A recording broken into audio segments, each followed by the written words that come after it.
सुन लीजिए कान खोल करके, इस तरह से जो गोश्त आता है उस गोश्त का खाना हराम है, उस गोश्त का खाना नाजायज है। मैंने खुद मक्का शरीफ के कई होटलों में जा जा करके गोश्त को देखा।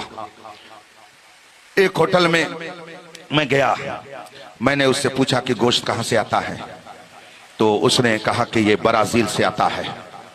मैंने कहा ये ताजा गोश्त होता है कि बासी? कहा कि ये इसमें ताजा भी होता है और बासी भी होता है। हमने कहा क्या यहां ज़बह नहीं होता? कहा कि यहां ज़बह होता है। हमने कहा कि तो आखिर यहां जो ज़बह होता है उसे क्यों नहीं आप खरीदते हैं, उसे क्यों नहीं आप बनाते हैं? जो ब्राजील से आता है उसे क्यों बनाते हैं? तो उसने कहा वो सस्ता मिलता है।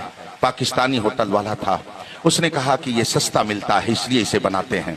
मैंने उससे कहा कि अगर मक्का शरीफ के मस्बह में यहाँ के स्लॉटर हाउस में जानवर ज़बह किया जाएगा तो उस पर तो कम खर्च आएगा, इंपोर्ट का एक्सपोर्ट का खर्च बच जाएगा।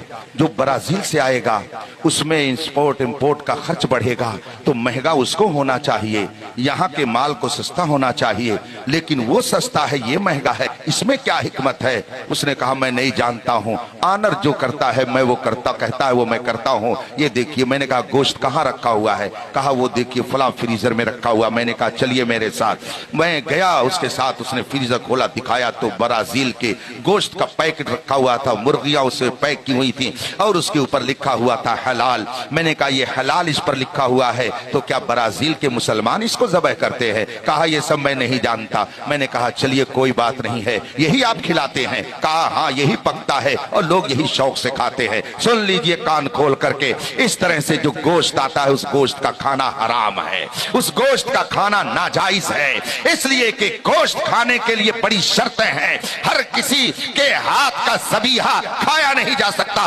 ब्राजील में किसने ज़बह किया? सुन्नी था कि गैर सुन्नी था? फिर वो मशीन से ज़बह किया गया कि हाथ से ज़बह किया गया? पता नहीं किस तरीके से आया, झटके के साथ आया है कि बगैर झटके के, कुछ पता नहीं। हलाल लिख दिया गया, सिर्फ उस लिखने से वो जायज नहीं हो जाएगा। इसलिए ऐसे गोश्त के खाने से परहेज कीजिए।